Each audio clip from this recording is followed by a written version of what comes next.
Okay, very good. Okay. Um, Salam alaikum, bonjour and bonsoir, and I welcome everybody and to have you today. And we have good panel talk about the Fulbright program, one of the important really scholarship opportunity to come and study in the US, fully funded by the US government. Very prestigious a program that's opened a lot of doors. As a matter of fact, I get to know Elizabeth from my daughter, Sarah, who is a Fulbrighter also, but the other way around, going from US to teach overseas. So, that's really a good opportunity that hopefully some of you might benefit. So we are going to have a panel here of the three distinguished guests that really applied and were able to obtain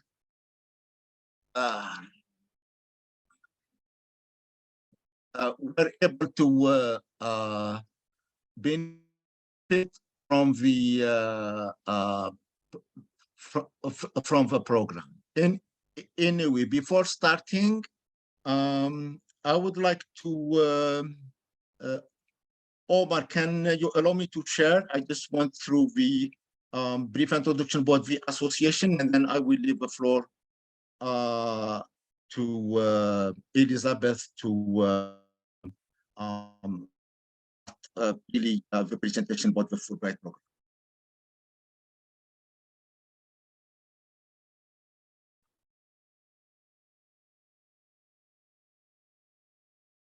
Okay.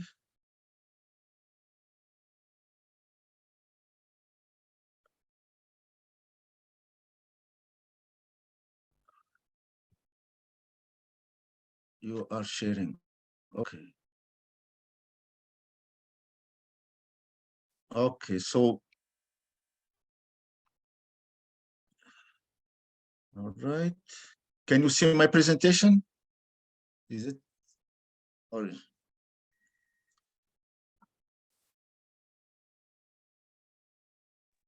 Yes. okay. Yes, can you see it? Okay. All right. Okay. Group of us of Algerians Americans here in the US started in 2020 to really think about how we can really make a contribution and help students and universities in Algeria to kind of improve, build their capacity, help with exchanges, and really share our experiences and expertise. And we decided to create an association. Um, um, we have the main goal listed here. I want to go, you can read it, and if you want to learn more, can list the website here. And basically, our focus really is in three areas. It's science, technology, and entrepreneurship. And we created in under each leading separate group that really try to work on project and initiative in Algeria. So you have the science, technology, entrepreneurship, and then we have also some committees for specific initiative. So far we have around 100 members in the US, all spread out, mostly academics, researchers, and scientists, few business people. Our goal is really to reach 200 by the end of the year. And like I consider this is a startup, so we are still learning and growing. And please, to spread the word, so at least we can reach to every single part of Algeria. So I'm not going to take so much time. I am going to let Elizabeth take over, and she is going to really, she knows more about the Fulbright program than I do, and she really can explain a lot of things. So Elizabeth, do you want, so I am going to stop sharing, and probably you can share your screen also. Okay.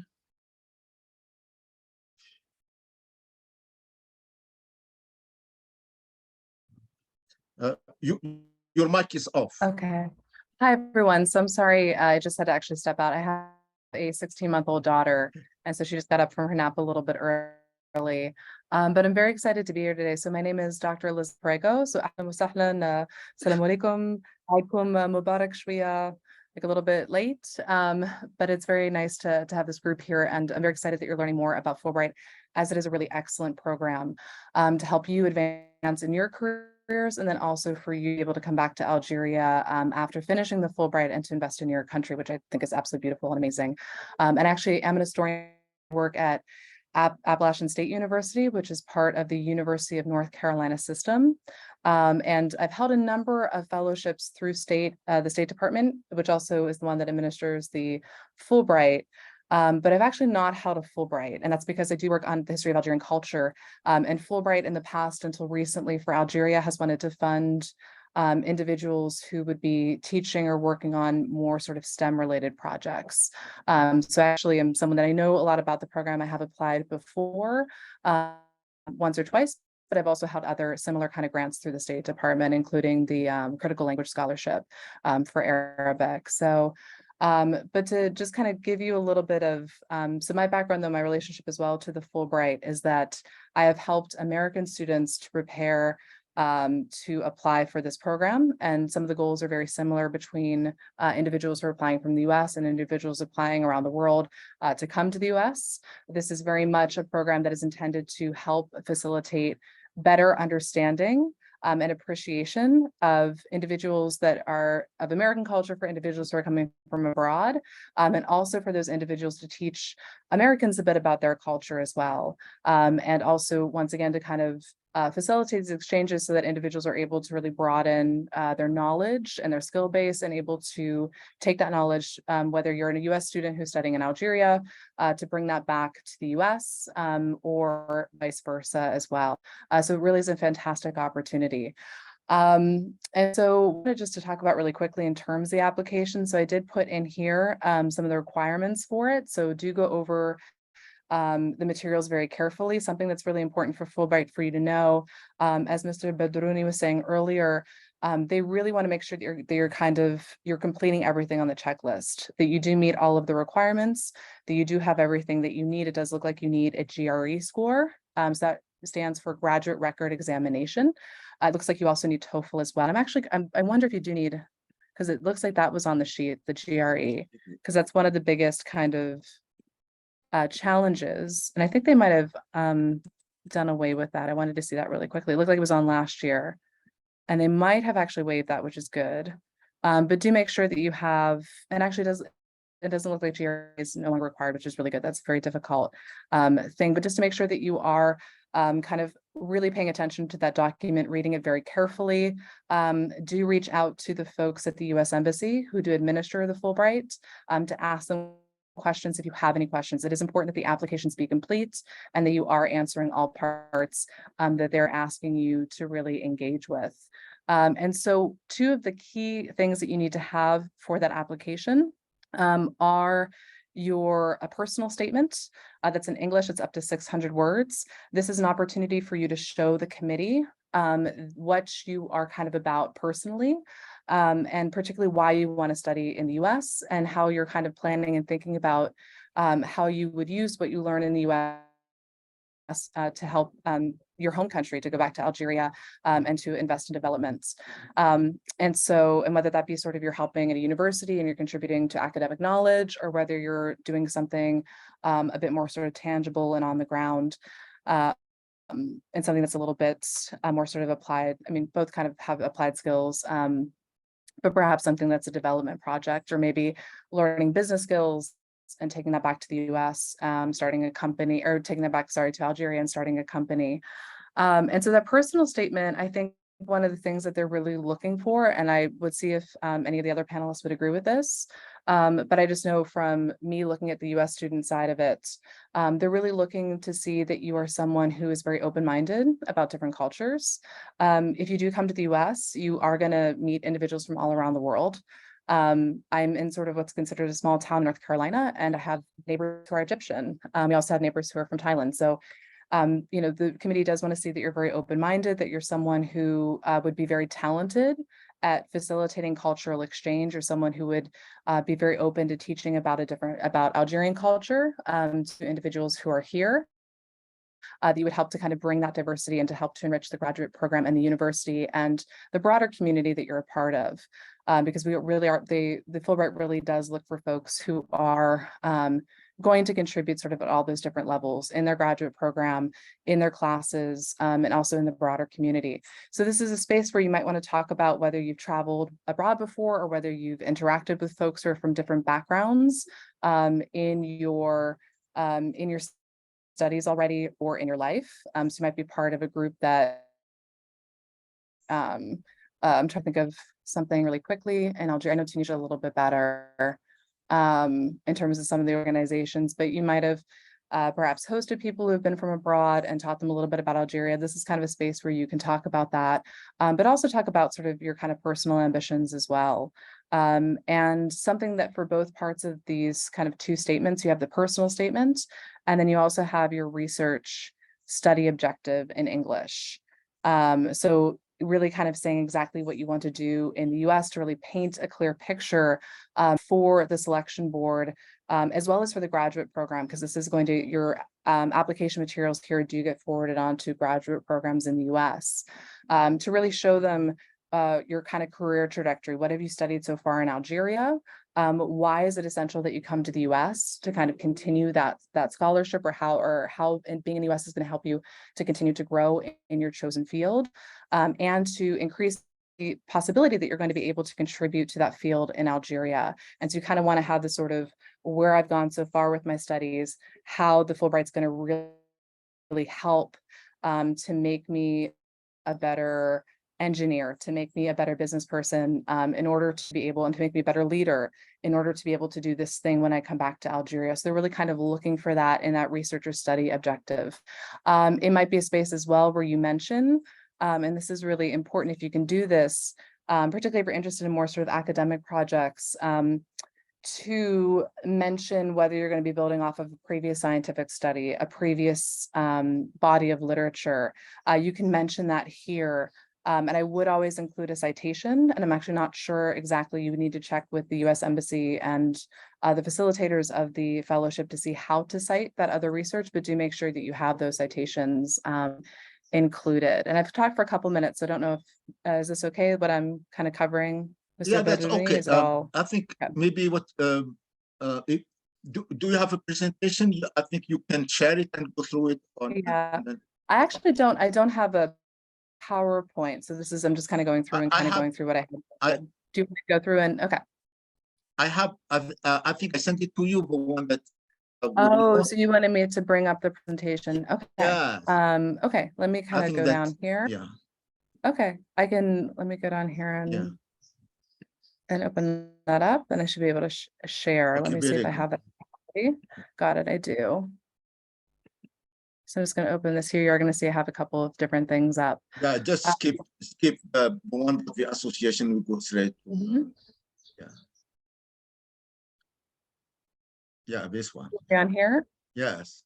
So the Fulbright was established in the hopes of facilitating greater exchange between the US and different parts of the world. There's a couple of different Fulbright levels. So you can do a Fulbright in order to do a master's degree, to do doctoral studies. You can also do a Fulbright once you are a professional in certain fields, as well as once you are, if you happen to be a university professor or researcher, there are also fellowships for that as well. Also for individuals that are interested in teaching language. So there are programs that bring individuals that come to the US to teach their language to American students. I do have a friend from Tunisia who did that, who taught Arabic at a small liberal arts college in Virginia, which is not too far from where I'm at. And then also there are individuals that do teach English coming from the US. In terms of and I'm actually just a little confused. Was there like a script I was supposed to follow, or just kind of cover some of the things that are No, I here? think just we go through the main points that we have in the presentation here, and then Okay. And I might just kind of, because I kind of was thinking really about covering the winning application is something that I can kind of speak to, I think, probably best. Let me go ahead and kind of go down here. So you do have some history here. This was introduced post World War II. So this idea of expanding exchange between the US and different parts of the world, to try to promote international good through the exchange of students in the fields of education, culture, and science. So something you do want to stress in your application is that you are really invested in trying to facilitate greater exchange between Algeria and the US to really help individuals here learn more about Algeria, and to be someone who's going to take your skills and invest in Algeria and kind of maintain relations between the US and Algeria. And so this kind of came into effect in 1946. It is sponsored by the US Department of State. So it's kind of through the US embassies that are abroad and the Institute of International Education's Council for International Exchange of Scholars. So Fulbright is incredibly prestigious. Mr. Bedrouni mentioned this earlier. It is something that if you say it anywhere in the US, people know what it is for the most part. It is considered one of the top maybe 4 or 5 awards that you can receive here as an American student, but it also carries that prestige abroad again. Having a Fulbright, also one of the other benefits is it puts you in this alumni network. I've had some other grants from the State Department, and those alumni networks, meaning folks that have had it previously, there are activities, there are ways to connect and network with those individuals. And so it's not just sort of a kind of feather in your cap, as we say in English, which is really kind of a funny expression, une plume dans ton chapeau. yeah. I'm trying to think of I'm forgetting riche is maybe the word in Arabic for feather, but it's something that means it's something very prestigious, something that is going to show that you demonstrate that you are someone who's incredibly talented and skilled to get a Fulbright. And then in addition, you'll also be put in contact with this network, which will help you with your professional ambitions. And so there's been almost 400,000 Fulbrights awarded since 1946. It does seem like there are, and I'm kind of not sure about, US scholars and students that go out. There's 160 participant countries. Individuals have had 84 Pulitzer Prize, 59 Nobel laureates. MacArthur Fellowship is a very prestigious fellowship here in the US. So kind of showing here that people that do this do go on to achieve great things after the Fulbright, and 37 heads of state or government. And so here we have a number of different links. And some of this is sort of for US scholars. We can see here the Fulbright US Scholar Program is something that I would apply for as a researcher, but there's some as well for students, postdoctoral, so individuals that finish their doctorate who are American as well, and also for students that are coming right out of their undergraduate degree. So this is kind of, it goes both ways there. American students are going out into the world, learning more about those parts of the world and coming back to the US. And then also vice versa. So the Fulbright Visiting Senior Scholar Program. So this is a really great program. I do know folks that have come here to the US on this program. Algerian women and men who reside in Algeria, who have a doctoral degree, who are professors or lead researchers, are able to come and be hosted by US University.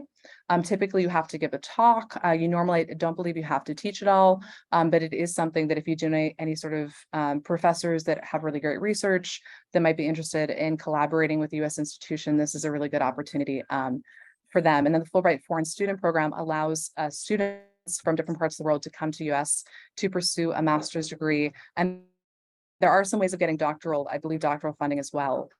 Something to ask specifically, because each kind of country is a little bit different, to ask the US Embassy, the folks that are administering Fulbright will be able to answer that. And some folks were asking about, is the second year covered? If you're doing a 2-year master's program, it is. So this will be full coverage for the entirety of your degree program here in the US. So this does allow you, you don't just come for 1 year, because graduate degrees could be very expensive in the US, up to like $130,000. Like it's kind of insanely expensive.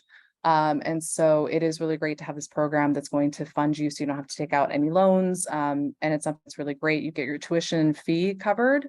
Also, you get monthly stipend for room and board. The folks that I know that have done this has been generous enough to really cover their expenses and whole health coverage, which is important in the US. So if you are given this and you do come to the US, health insurance, we don't have a national health insurance plan. We have a marketplace, but it depends kind of where you're at, what kind of plans you have access to. So that's kind of just an important point. I would like to tell everyone before they go to the US, kind of check your health insurance.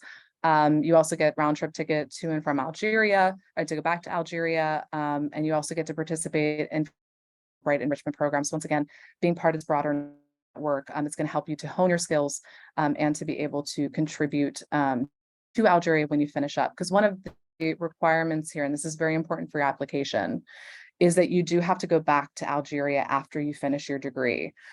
So any kind of mention of staying in the US permanently should not go into your application at all. It needs to be, I'm coming to this place in order to earn these skills and build up these skills in order to come back and help my country, is really kind of something that is really stressed through the program. So eligibility requirements must be Algerian citizen and or reside in Algeria throughout the application selection process. They do favor individuals, and this is mentioned in that sheet that was shared earlier from the US Embassy in Algeria, individuals that don't have a lot of experience in the US. So if you're sitting there going, you know, I've never been before, am I at a disadvantage? You're actually at an advantage for that. They want this to be something that helps someone who's already spent, because they're trying to help individuals that haven't had experience in the US to have that experience. So actually not having any experience, having lived in the US, is actually a positive here.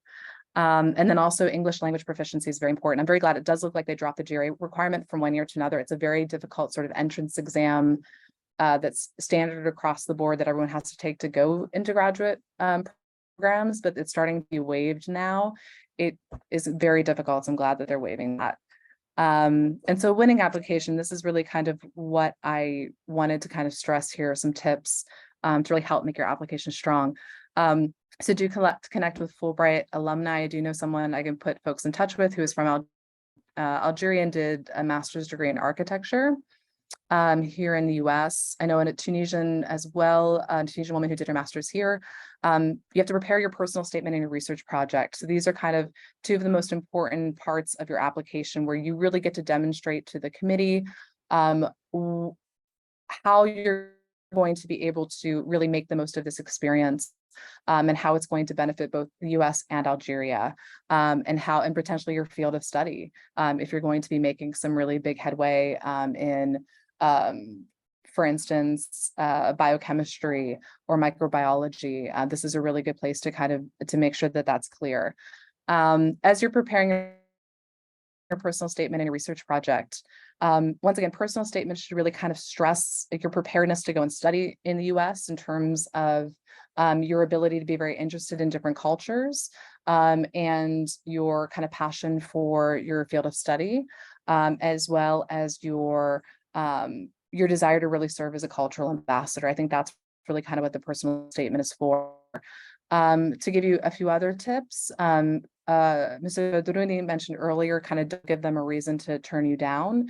There happen to sometimes be like hundreds of applications for very few awards. And so it is helpful if you can kind of really make sure that those are really good statements, that you can see this as sort of a writing sample, that programs might look at this, and the selection committee might look at this as how strong is this person able to communicate? And that's really important, because you're going to be a cultural ambassador, so it's really important that you can communicate well. So do read over your personal statement, your research project statements multiple times to make sure that they are written very clearly. And something that's really great is to always kind of, and I think this is for both of these, I'll kind of highlight if you can see the highlight, to really demonstrate what you're saying. So instead of saying I'm a great person for this program because I'm very organized, or I'm very ambitious, give some kind of anecdotes that show that. to say something like, I'm very organized. I've organized a conference for local scholars. I have been a part of this community. I'm someone who gives back to my community. You can say that, but then give an example of when you've given back to your community. Give an example of when you really succeeded in your studies, when you've maybe had an experiment that you had to conduct and it was very difficult, but you were able to overcome those challenges, and to really kind of demonstrate rather than just kind of tell them, hey, I'm this person, give them these anecdotes that help them to see. And if you can kind of also mention something in your personal statement in the research project that demonstrates that others have recognized that you're highly capable, that's something that's really great too. So something might be like, I wrote an honors thesis. I wrote a thesis on this topic that won the top award in my department that professors describe as this. They like that because it kind of shows that you've been recognized as someone who's very, very highly skilled. So any awards that you've received, community service, recognition of your academic achievements, I would absolutely make sure to highlight them here. You're going to have them in your CV, but repeat them here and link them to your goals here in pursuing your program in the US. Demonstrate your ambassadorial skills, your flexibility, understanding. Yeah, give us specific examples. Once again, if you can kind of show a time when you've engaged with another culture, and you've helped to kind of share information about Algeria or help to kind of facilitate exchange, that's something that they really want to know about. Explain your contribution to the exchange program, convey efficiently your passion about your field, and also, once again, the impact of your proposed project on your community. So you do need to stress that you're going to be contributing to Algeria, that this knowledge that you're going to be bringing back from the US and these skills is going to be something that's going to assist Algeria in the future, whether it be that you want to do a master's degree in English literature, come back and teach at a university, to help, instill an appreciation of literature, and literature as a way of understanding American culture better. I'm sorry, again, my daughter is kind of got up early from her nap.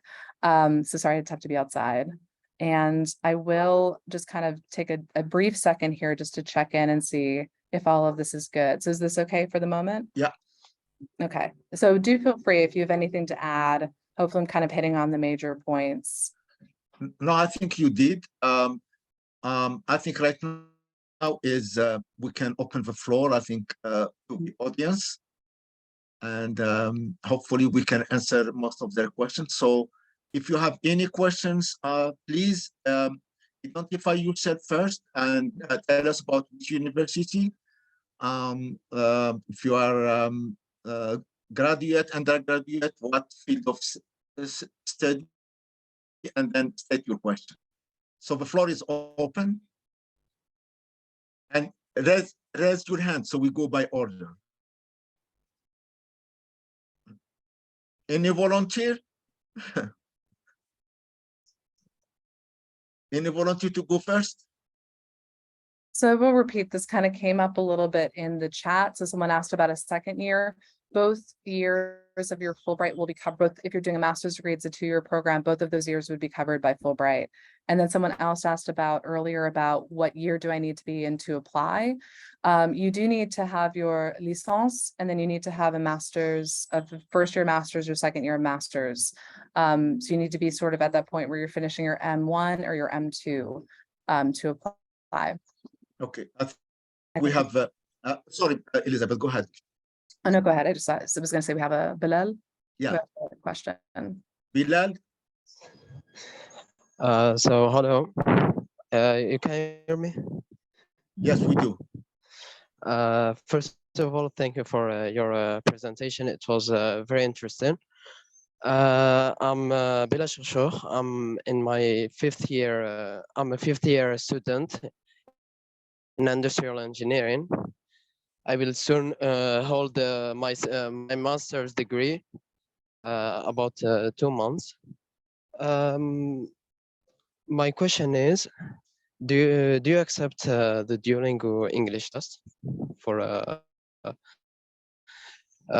since I see that one of the requirement to apply for this program is to have the English language test, and I don't know if you accept the Duolingo English test. That's my question. So it does look like they do want the TOEFL to make sure. Let me pull this up and make sure I have it here. With a TOEFL IBT score of 92, so I'll kind of also copy and paste and put this in. They won't accept that. They do want either one of these kind of standardized tests to make sure that they have kind of a clear idea of where everyone stands, all the applicants stand. So I'm going to go ahead and kind of share this. It is not ideal because I think it is a little bit expensive to take the TOEFL. And it might be a little bit of a challenge, particularly if you're not in, I think probably Algiers, perhaps Iran, Wahran, to be able to take the either of these. So it's TOEFL, IBT, or IELTS score. So you have to figure out how to take these and make sure that you have them taken. And then they also give you the minimum of what you need to get. And in part, that's because what's going to happen with Fulbright is you apply for the fellowship, you receive the fellowship, and then you're basically, your fellowship is the Fulbright program will help to assist you in locating graduate programs that would work with your goals. And you can make suggestions to them. And I was going to actually talk about that for a minute or two, but they do want to make sure that if they give you the fellowship, that you do have the scores to get into the graduate programs in the US, because you have to first get the fellowship and then get into the graduate program. But most people, I mean, almost universally, if you have the fellowship in hand, you will get into a program in the US. I just want to add, Basda, my past experience, which is way back in the 70s when I came to the US, is first, in order to be admitted to graduate program in the US, you have to meet certain requirements. One is the TOEFL, and second, for my case, since I studied business, was the GMAT test. So these are beyond the requirement that, in addition to whatever the Fulbright requires, the university where probably you are going to study wants you also to meet this requirement. So just an update on GRE and GMAT. So both of these are standardized tests that students take. It depends on your field which one you take. Actually, a lot of universities have done away with it. And it's particularly for international students because it is really challenging. My friend who had a Fulbright and did her master's degree, I believe at University of Minnesota, had a fantastic TOEFL score, like one of the highest TOEFL scores you could have.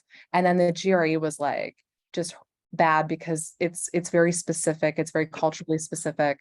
So actually it looks like they've done away with that, which I think is a really good thing. But I also know graduate programs, the one that I graduated and got my PhD from, they've done away with that as well. So the GMAT and the GRE are done, but so really focus on the TOEFL and the IELTS to show that you have the English language skills necessary to be able to fully engage with your program and with your community.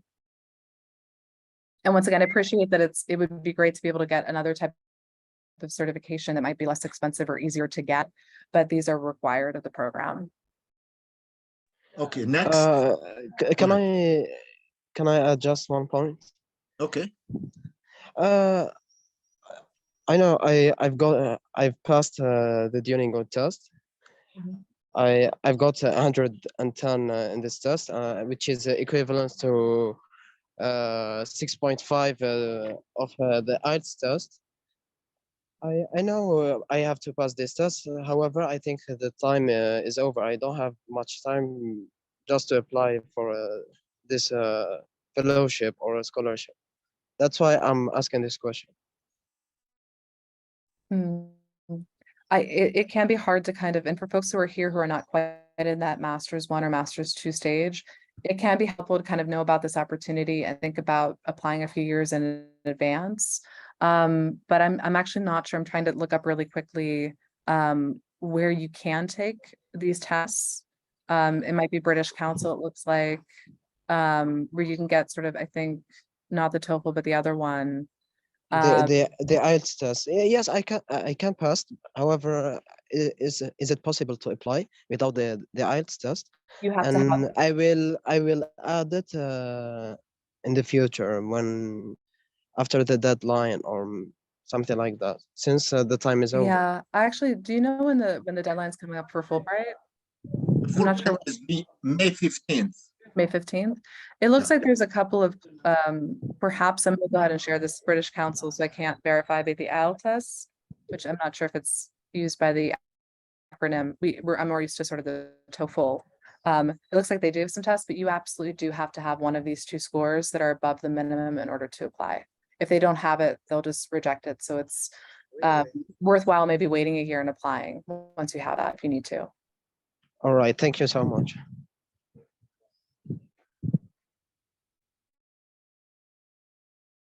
I think Sarah has a question in the chat. For the LMD system, do I need to study the 3 years plus the first year of master's and then I apply to finish both? I don't know. Let me see. Yeah, in the chat. I'm looking really quickly at this. It must hold a bachelor's degree, a 4-year degree under the classical system. So I think if you did a classical system, it's the 4-year degree. Or if you're doing, you have to have 5 years under licence plus M1 or M2 degrees. That's kind of splitting hairs a little bit between the M1 and the M2. I might contact the embassy because that's actually not even clear to me whether, because it's saying licence plus M1 and M2. So it looks like you do have to have the M2. But I would once again take a look and because that sort of 4-year degree program under the classical system or 5-year under the LMDC, it looks like you do have to have the M2 finished to apply. But check with the embassy and see, because I think that looks a little bit kind of unclear. Yeah, I think there is at the bottom of the PDF information from the embassy, there is a contact number and a name with an email address. So if you have any question, any specific, just send them an email and ask your questions. I'm sure they will be able to answer.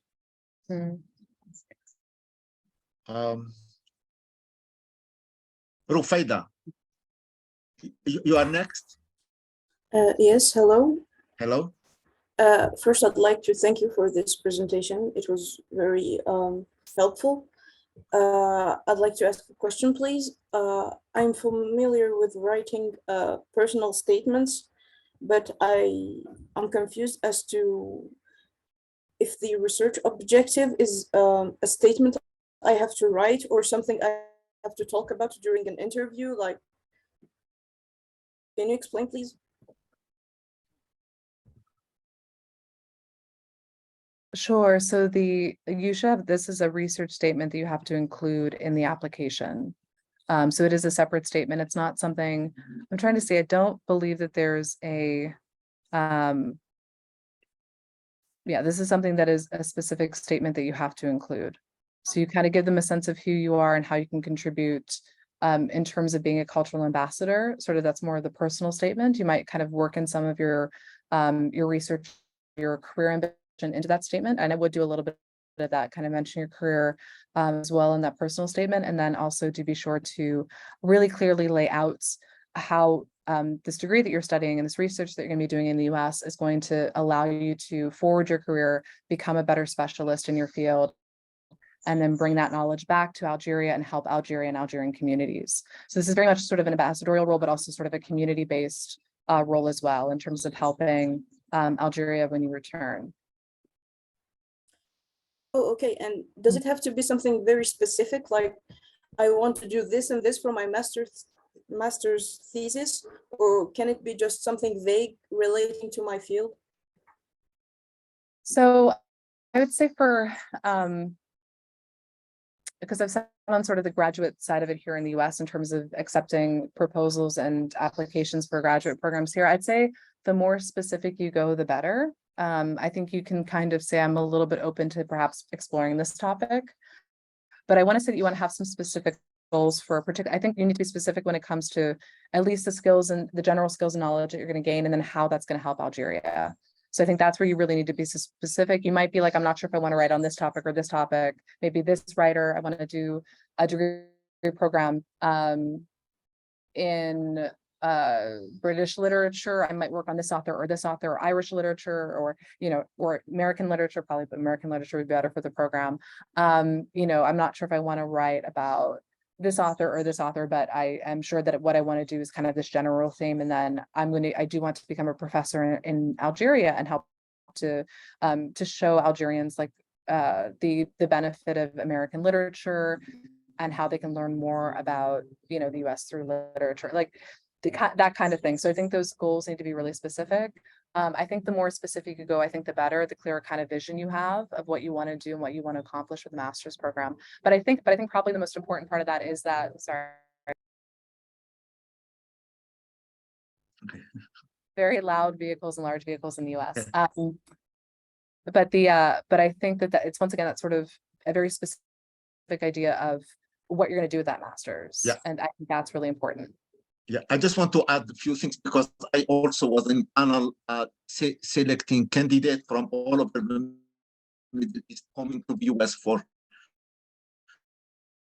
3 weeks entrepreneurship training that I ran at the University of California here for 4 years. And I was the one who developed the application process. And I was also, what we did was really develop some kind of standard, how to rank candidates, because we had a panel, we have to ask the same questions and give scores on each applicants during the interview process. So it was fair. And it was very selective. We had the 20 spot and we have thousands of applications every time we open the application process. So I never say that I just want to go to the US. That is not going to open the doors for you. Make sure it's personal. It's a story. You are telling a story that is different from somebody else. That's what you are trying to sell. And you have to be specific about your growing up, your experience, your problems, difficulties, how you are able to overcome and solve this issue. And one thing that really is very important is make sure that you are involved in the community, part of membership associations, groups, universities, outside universities, some leadership skills that you want to show to the panel that you want to develop and hopefully use. And also how the degree and your experience in the US is going to help the community back in Nigeria. These are very important points, I think, that you should have in your personal statement. Thank you very much. Thank you. And I'm actually typing that up because that is heading on the basically leadership skills, community focus, engagement, how your degree is going to help the community, and then also sort of your personal journey. Yes. And you do want to stress in this, I think, anytime you can think of anything that really makes you, and you might sit there as you're brainstorming. That's another fun, like idiom, not an idiom, but it's actually a verb in English to brainstorm, to have a storm in your brain as you're trying to think of ideas. Is to sit down and think about like, what would make me a really unique candidate? What experience do I have? Did I help my father run the farm? You know, that's something that's like a really huge thing that shows you that you might have these entrepreneurial skills. Did I work with a local, I just found out there's a really great Irada, which is for individuals with Down syndrome. It's an organization that somebody from Georgetown, they did their master's degree at Georgetown, which is a huge university, very prestigious university here in the US. And it's founded this organization in Algeria to help individuals with Down syndrome. You know, have you volunteered for something like that in a way that can show your leadership skills, to show that you really are engaged with your home community? Anything that's sort of like that, something that should come out in both the personal statement, and then anything that's sort of really related to the professional side should really come out in that research statement. I don't know if Wally, are you here? Can you hear me, Wally? I think he was here and he left. The other thing I want to add is make sure you use spell check to make sure there is no typo. That's very important. I tell you my experience. A few weeks ago, I was helping a friend to review his resume.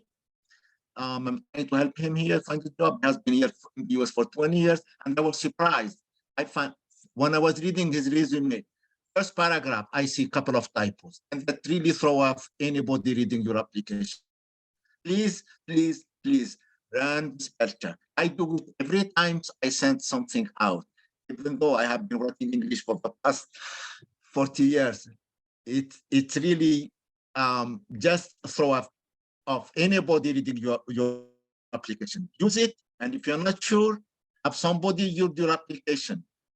Let them read it and see maybe there's something that is not clear, and then you have to really change, develop, or something else. But make sure there is no typo there. So I also just typed up really quickly, just research statement, what you want to achieve in the US. They're a good learner, competent in your field. So any kind of professional or academic achievements, put those there, high scores. If you've won an award, if a professor can say something really great about you, and you might want to quote the professor in there. And then how the degree is going to really help you in your career to become this leader. They really want Fulbrighters. We really want folks to come out of the program. The state of Vermont wants people to come out that are going to be these great leaders who are going to really shape their communities and really kind of help to improve the world. And so that's kind of something that you want to stress as well, that sort of connection between the degree and the experience in the US and how you're going to kind of help folks when you get back to Algeria. I just have a couple of other things, kind of just general. I mentioned earlier, don't mention that you want to stay in the US. That's not the purpose of the fellowship. And so that will get you eliminated if you're like, I want to go and then I want to stay and work at like University of Chicago Medical Center or something. They won't like that. So you do want to always kind of bring it back to Algeria at the end of your statements. And then another thing too is plagiarism. Plagiarism is a big one. So that would be anytime you're using anyone's ideas or their theory or their kind of ideas or theory or approach to a topic without citing them. And anytime you're using someone's words without citing them. So if you did something like Google, winning Fulbright application, and you borrow someone's story from online, that's plagiarism. And because there are so many people that are applying for these grants, oftentimes the committees will know the kind of essays that are out there. They've been read by multiple people and they'll just be repeating the same story. So make sure that it is your story. Do not plagiarize. To avoid plagiarism, if you're talking about someone else's research, find a way to cite that. So have a footnote in. For a lot of the grants that I go out for, I make sure I have footnotes in, or I have a bibliography at the end. I don't know if this allows you to do that. So I would check with the US Embassy in Algeria and see if you would be able to be able to make sure that you have those citations in there. So that if you are talking about someone's theory, like let's say you want to use Edward Said's theory of Orientalism, you do need to have him cited there, that Palestinian American academic who's really fantastic. You want to make sure that that's cited in there. Do not copy and paste anything from the internet. They will catch that very quickly. I'm a professor in the US. I have students that do this. Frequently they'll copy and their paste. I can always tell when someone voice changes in their writing voice. Do not copy and paste anything into your essay. This needs to be all in your own words. Once again, do proofread everything. This is a writing statement. This is to show that you can speak clearly and present yourself incredibly professionally. I would say one typo won't disqualify you because we're all human, but anything more than that, I think would be an easy way to get up in the reject pile. Another thing that I wanted to mention as well. So there's an opportunity in the application, and this is kind of a little bit perhaps late for folks that are applying for this year, for you to mention which graduate programs you might want to go to in the US. And I think this is a really great opportunity for you to show that you're really you're competent in your field and you know your field well. You know which programs would be the best for you in the US. And also for you to be able to say, I want to work with so-and-so, and I've talked to so-and-so and they want to work with me. That's incredibly powerful. So it's part of the application. It's optional where you can say, I recommend graduate programs that you'd like to go to. If you are interested in, let's say, Edward Said, you find someone who's the lead expert on Orientalism and ask to work with them. If you're doing something in business, maybe find someone who's done something incredible, who's teaching now at Stanford, and reach out to them and reach out. And professors get these emails all the time. I'm interested in working with you. What do you think of this project that I want to do? We get those emails all the time. We do respond to those. And it's a really good way of gauging whether that professor wants to take you under their wing, take you into the laboratory. And it's a way for you to demonstrate that you know your field really well for Fulbright. So I would take advantage of that. I would contact graduate programs, figure out maybe a list of the top 4 or 5 for what you want to do. And like for instance, our university has a really good education program and has a really good sustainable development program. And so you might contact a professor in the sustainable development program and say, I'm so-and-so from Algeria, I'm applying for Fulbright, and I'm really interested in your research on X, and I want to do X while I'm a graduate student. Would you be interested in working with me? And they'll email you. They might even, I had some Skype conversations with folks when I was applying to graduate programs. So it's not unusual to talk to someone. And and to try to get a feel for where you should go. And I think it shows the program that you've had you really thought about this and that you know your field really well. So I would definitely recommend. And the other part to that too is that Fulbright will find programs that are good for you. They will do that if you don't have that part in there and you receive the fellowship. But also where you end up in the US is going to really shape your experience. It's much different to be in California. I think you're in San Diego, Yes. right? San Diego is much different than North Carolina, much different than New York, much different than Maine, much different than Minnesota, Arizona, Iowa. These are all very different places. And right now, politically, there's a lot of stuff happening, for instance, in Florida, that you might not want to be in Florida, things with reproductive rights, censorship, so you might want to think about where you want to go in this and being able to recommend some programs. I wouldn't recommend all programs in New York City. But if you're like, I really want to go to New York City, because I think Fulbright does like to send folks sometimes to places that don't have as much exposure to international communities, even though there are international, once again, I'm in a small town in North Carolina, in the mountains, in Appalachia, which has a sort of negative connotation, like the Minjibel, right? You're Minjibel from the mountains, which has a sort of negative connotation. But I have Egyptian neighbor. I've got, friends that are here that are from different parts of the world. The last thing I want to mention is you need recommendation letters in English. And so that could be a challenge. And then also the way that recommendation letters work in the US, and this is very different from the I've written, I taught at Princeton for a semester like 2 years ago, and one of the students went out for it's not the Marshall, they went out for another, like a really huge fellowship, it might have been the Marshall. They went out for a really, really huge fellowship that was very competitive. The Rhodes, they went out for Rhodes, which is the most competitive fellowship in the US, to study in the UK. And we were told explicitly, like, don't be super positive, because American professors, we tend to write these super positive, this is the best student I've ever had. We like to write in the superlative, like in terms of like they're the best, they were the most talented, the most studious, the most gifted student I've ever had. We are really stressing that. In the British system, they actually don't. The British system, they want people to be more kind of honest evaluators and to they actually made me, for that application, describe the person's weaknesses. And I was like, they don't have any, they're amazing. They went to Princeton, they were fantastic, and they were fantastic, but I had to think of something negative. So that's the British system. The American system, though, is very positive. So do tell your letter writers to have a very positive tone, to really be like, the student is the best. They did this really well. They did that really well. And to use a sort of concrete examples to demonstrate. So you do want to ask folks that can write you strong letters, but also let them know that the US culturally, we like to describe people in very favorable, maybe we're friendly, I don't know. We just like to be like, this is the best student, this is the best this, the best that, the best this. Like, we're very positive in a way that the British actually aren't. The British will be like, they're rather good. They'll be, a little bit more British about it and a little bit more kind of mix the positive with the negative, and that's normal. So even if I write a recommendation letter, or someone who's British writes a recommendation letter for me, they need to be aware that in the US they have to use superlative. So it is known that we have to, does that make sense? So just ask your letter writers and just let them know, culturally in the US, you need to be positive and need to kind of use superlatives, like the best and the most, and for me to be able to get this grant. Yeah, I think we have a question from in the chat from Ashwak. Ashwak, can you speak up and ask your questions? Or are you shy to? Okay. No, that's all. Thank you so much for the presentation. Well, actually, my simple question is concerning the graduation program. Like, it is the PhD program to get a PhD.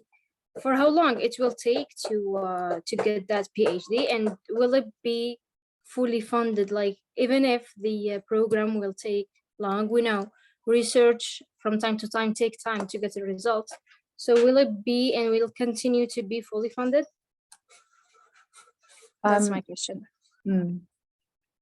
So I want to take a see. Yeah, go ahead, Elizabeth. Unless you, I think this program, this specific program that has been just announced at U.S. Embassy is strictly for master's degree. It's not for PhDs, but on the other hand, there are other PhDs opportunities in the US where you can apply directly and get funded by the universities. And our association, we post on our websites these opportunities. I know that our president, Lakhzar Bokerou, he is at the university, one university in Florida, and his university offers 5 or 6 scholarships for PhD students mostly in science and technology. And he had been trying to get students from Algeria. We have also another board member in Texas. He's no longer a member this year, but he was for a couple of years. He also, his universities offer PhDs opportunities. But see, you have to find them. You have to do some research. We have as much as we can when we have this opportunity to post them on our website, on my LinkedIn page, as well as my AST LinkedIn page. But if you want something, you go and fish for it. That is my motto. So if you are interested in PhD program in specifics, there are opportunities, and you have just to find them and apply. And that basically it's the same process where you have to really compete with many applications. So just to kind of add to that, so PhDs normally in the US, if you do not have a master's, or if they're asking you to redo the M1 and M2, that would be essentially a 5-year master's PhD program. And sometimes there's an expectation that you would have a 6th or 7th year funding depending on where you go. So if you are coming and they're considering you not to have a master's degree, you would normally get 5 years of funding. You get a master's on the way to getting that PhD. Otherwise, the PhD programs here tend to be 4 years long. And as Mr. Bedrouni was saying, you do have a lot of PhD fellowships that are fully funded, particularly if you are going to a prestigious institution. There was somebody I know that wrote for Al Watan newspaper in Algeria. He's now at Yale doing his degree in French. He has a full ride from Yale University. Do look into the graduate programs once again. And if you are going to do that, apply for a PhD directly. For a PhD program directly rather than do Fulbright and then do PhD, which I think would be permitted. I would have to talk to somebody at the US Embassy and to talk about if they would be willing to fund someone for a Fulbright for 2 years to do master's and then to stay in the US to pursue the PhD. They would not probably fund you for the PhD, but they might be open to you doing that instead of having you. There is a requirement for you to come back to Algeria once you finish your Fulbright. That is a requirement that you have to go and come back and contribute to your country. But they might be able to kind of put that off if they understand that you're just continuing your degree and getting a better degree and adding to that knowledge. They might be willing to kind of make an exception. I know that other folks have gotten PhDs funded through Fulbright from other countries. I had a friend that got 5 years of funding he's from Pakistan to do Islamic history at the same program I did. But I think it depends on your country and it depends on the year. So it looks like this is just for a master's degree.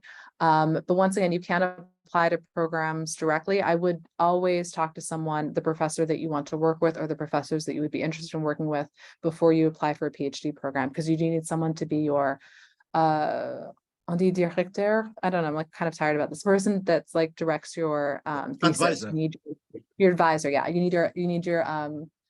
need that person to be that director to kind of, I'm like mixing languages right now. You need that person who would basically sponsor you. You kind of want to have that person on your side. So you definitely need to contact. But I think for the Fulbright, if you do have time to do this, unfortunately, the deadline's kind of coming up quickly. And this is a busy time in the US for academics because it's the end of the semester.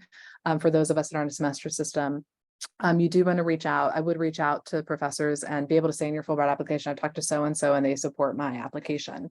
But then understand that Fulbright, you might end up in any of those programs that you recommend or another program. So you can't say, I'm only going to the US to work with so-and-so. I've already talked to them. You might not get into that program, or Fulbright might want to send you somewhere else. But it is good just to make that recommendation and maybe mention that I've spoken to a couple of lead scholars in X field and they want to host me. Yeah, and just I think one thing I want to add for information, I happen to know by accident, because we have one of the secretary of our association, Omar. He's doing his PhD at the university in North Dakota, and he informed me that in North Dakota there are 20 Algerian universities pursuing PhD degree, mostly in petroleum engineering. So I don't know if Omar is here. Omar, are you among us? I don't know. He might have. Anyway, you can reach out to him. He's doing it. There are 20 students there. He can connect you with some of them. They can share their experience and tell you how long it will take a PhD, and also how they were able to get funding straight from the university while applying from Algeria. So, I mean, it's good to talk to people who went and have some kind of practical experience. I mean, I was lucky enough when I came in the 70s to get a scholarship from Sonatrach. It was different time, different model. I don't know what's going on right now. Maybe Elizabeth no more because, you know, she just is in that field. But the best is really to learn from people who have done it and done it recently. So if I can leave my email address here, and I can, whatever request you have or information you need, I can connect you with Omar, and he's very nice. As a matter of fact, he's in Algeria right now. Yeah, please. It would be of a great help. Yeah, he's in Algeria now. Maybe you can catch him before he returns to Algeria and kidnap him for a week, so to make sure you learn from him. Yeah. All right. Yes. I will be so grateful for that. Good. I will leave my email address here. Any more questions?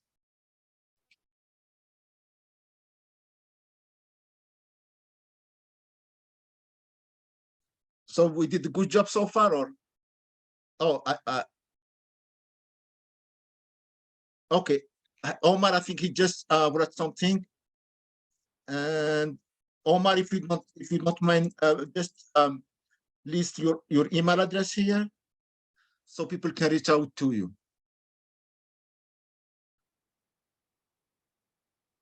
Now, the other thing also I recommend is check the AEST website. From time to time. We post opportunities for PhDs and master's degree here in the US when we get some information. So to have Omar information, email address, please reach out to him, and I'm sure he can help you more than we do. And let me just have the association website here.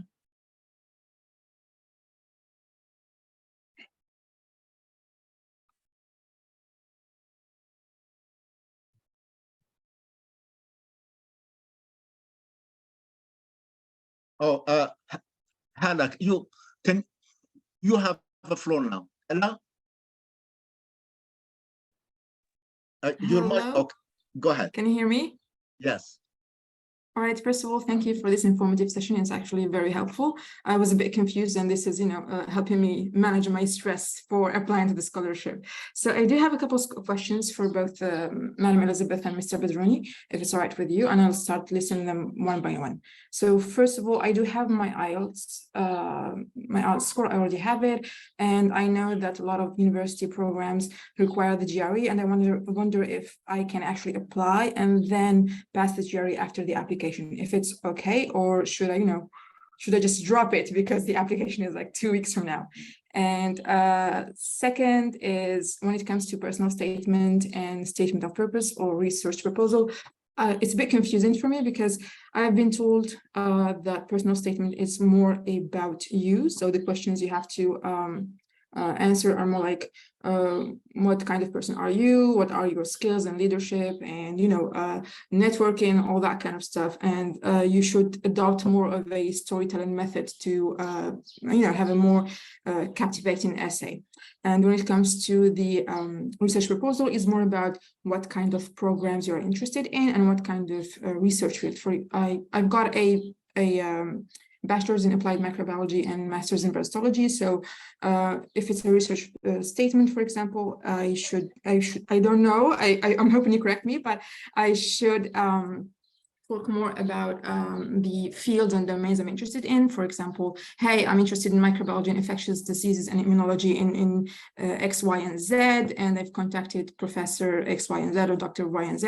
And should I be more specific about the programs and about what kind of techniques I'm interested in, and be more technical for the research purpose, or be more general and vague? And for the personal statement, is it the place where I should I should mention what kind of projects I want to launch in Algeria and what kind of impact I'm going to have, or should I, transfer that information to the research, to the research statement or purpose of statement? I'm not sure what it's called. That's all. Thank you. No, those are fantastic questions. And definitely the personal statement needs to show who you are, your passion, and your drive to, and your experience being a leader, contributing to your community, how you would be a good culture ambassador. I think you can put like a little bit of why these things are making you want to pursue this degree. I think you can kind of weave a little bit of the career in there, but you are right that it is supposed to be this personal story that's supposed to kind of show them that, I mean, what Fulbright wants to know is how can we help you? We're seeing that you've already become this like pretty good leader, but how is Fulbright going to kind of come in, invest in you? Why should Fulbright invest in you so you can get to this next step? And I think you do want to stress like what that next step would be. And the personal statements really to show that you've like done really well and that you're ready to do that. And that particularly you have those sort of cultural ambassador skills and leadership, and you are invested in communities. And then I think for, I don't think you need, I would advise you not to get super technical in the research statement, because you might, I think the board that's going to be selecting this, and Mr. Baruni might be able to kind of back me up on this, but I think it will probably be a board of sort of multiple disciplines. And so you do want to make sure you don't get too into technical language that the person wouldn't understand if they were, for instance, a humanities professor. So you want to be kind of careful in that regard. But I think you can be, as long as you're demonstrating the tangible impacts of what you want to do in terms of your research for Algeria when you get back. And perhaps even greater kind of humanity. I think that's kind of the most important thing to be doing. And I think you can, and once again, I just mentioned it might be good, and I would only do this in a sentence or two sentences. Do not use most of your research to be like, I want to go to this program and this program, and this program.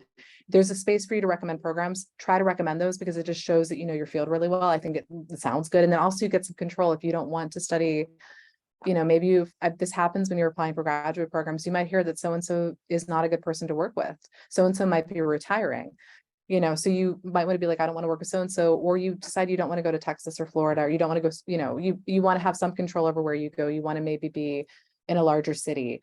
Then you might be able to kind of control that a little bit that way. But I would, in the research statement, maybe like in a sentence or two, say like, I've already spoken to so-and-so and would be excited. Just, for instance, I've already spoken to so-and-so, they would be excited for me. My research shows a lot of promise. And then you kind of say like, these people are interested in working with me, which demonstrates that that there's a lot of excitement around this work, and that I would have support for it in the US. Does that make sense? And I don't know if you'd like to add anything. Yeah, I just want to add that I just put on the chat what is required right now with the application, and I took that straight from the announcement, from the document posted on the US Embassy website. I don't see any mention of the GRE of any other requirement. So that's what they need right now, and make sure you are sending them what they need. I think once again, a lot of programs are dropping the GRE and the GMAT because they're expensive to take, and so there's this sort of you're eliminating diversity because if people that can afford to drop $200, $300 to take an exam, and then like another $100 or $200 to send scores, it's really unfair. And then also it's very culturally specific, so it benefits certain groups and it excludes others. So I was always in favor of dropping GRE. I think that you can't have a standardized approach to knowledge. I think you need to kind of consider the individual holistically and their work, rather than trying to push everybody kind of to take the same exact exam and then grade them along those lines. So I'm in full favor of them dropping that, and a lot have. But you can't ask, but this is something I would do maybe after the application, because you don't need the GRE. And also you probably don't have time to take it. There's probably specific dates in Algiers. You have to go to maybe Algiers and take it. It's very expensive. I wouldn't, if they're not requiring it, I wouldn't do it. And it's also, once again, I had a friend who had like the highest TOEFL score, like one of the highest TOEFL scores possible. And she really struggled on the GRE and kind of panicked because she was, I think, asked to take it after she had. So I think that can happen where they ask you to take these afterwards. But most programs here in the US now, especially for international students, are really not paying attention to GRE and really think that it's unfair because, once again, that cultural bias that's in those exams. So I would make, you can, but I would maybe after you apply, maybe reach out to the US Embassy and just say like, hey, what would happen if I got this? And would I need the GRE? What's going to happen with the GRE? They might actually pay. I think they do mention this because I thought I saw this previously. They might actually pay for you to take it. So don't take it now, apply for it. And then if it's required and you have to take it, you can take it later. But I would just say, do the best you can on it. American students, we have to study to take it because it's such specific vocabulary and such specific like math questions that are kind of strange. Oh yeah, I've seen it. I already have like a couple documents and it blew me off. I was like, no, not gonna take this. It's nuts for us. We struggle with it. So I wouldn't, and it's something that I studied for like 6 or 7 months to take it. Like it's something, I mean, I was working full time, but I was also studying while I was, while I was working and studying maybe like an hour a day for like 7 months to get ready for it. So it's something that it takes us a long time to do. I would just say that I would do the best you can on it, but if you get the score and you're a little disappointed, I would just say that happened to my friend and she did fine. She got into the program she wanted to get into. Everything was fine. So we understand, I think a lot of, once again, university programs understand that these exams, the GMAT and the GRE are so culturally specific that it's not fair to hold international students to the same standards. And then once again, there's that socioeconomic thing. So a lot of programs are getting rid of it as well, which I'm fully in favor of. Thank you both of you for your answers. And I actually may need to step out and leave just because my Okay. spouse is here and she's kind of the weekends. We gotta make sure she gets outside a little bit. She's 16 months old, but I'm going to drop my email as well. If you have any questions, I actually am about to travel internationally, so I might be a little slow over the next couple of weeks. So I could answer maybe if you send me an email, I'll try to do my best to answer over the next few weeks. I know, especially since the applications deadlines are coming up. But if you have any questions, I'll try to answer the best I can over email. I'm just saying that because I have students turning in final projects, so I might have to attend to them first before I get back to you. But there's my information, and I am at Appalachian State University. Thank you, Elizabeth. Thank you so much for your help, and hopefully we can have you again. And whenever you have time on future events, it was really fantastic opportunity for you to get to know you and learn something from you too, even as my old age. So hopefully we are making a contribution and helping outstanding candidates from Algeria to apply to this program, and hopefully have many of them coming to the US soon. So إن شاء الله إن شاء الله لباس وإن شاء الله هتحصلوا كلكم قاعة على منحة ومرحبا بكم في أمريكان في كل وقت. And it would be great to have more Algerian scholars here in the US. So it was a pleasure to talk to everyone, and do feel free to contact me if you have any questions. And once again, next week or so, I'll try to get back to you as quickly as possible. Okay. Thank you, Elizabeth. I mean, your Arabic is much better than mine, so I don't. Okay. Or merci beaucoup et j'espère que je vous souhaite bon courage pour le dossier, la préparation du dossier. Si vous avez des questions, vous pouvez m'envoyer les emails et je vais essayer de répondre dans le délai le plus court que possible avec mon programme actuel. Okay, merci beaucoup. Au revoir. Thank you, everybody. So I don't know if I can stay a little bit more. I mean, and try to answer a few more questions if you have. Please feel free to raise your hand and state your question.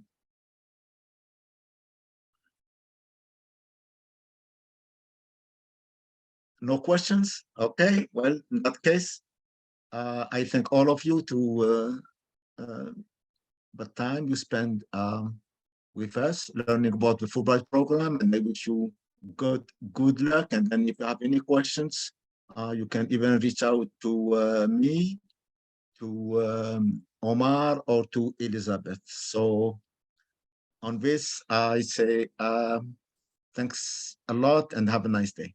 Thank you. Bye-bye. Thank you so much. Thank you for your time. Sure, no problem. And good luck to you. It was so informative. Yes, hopefully you are going to apply and be successful. Inshallah, inshallah.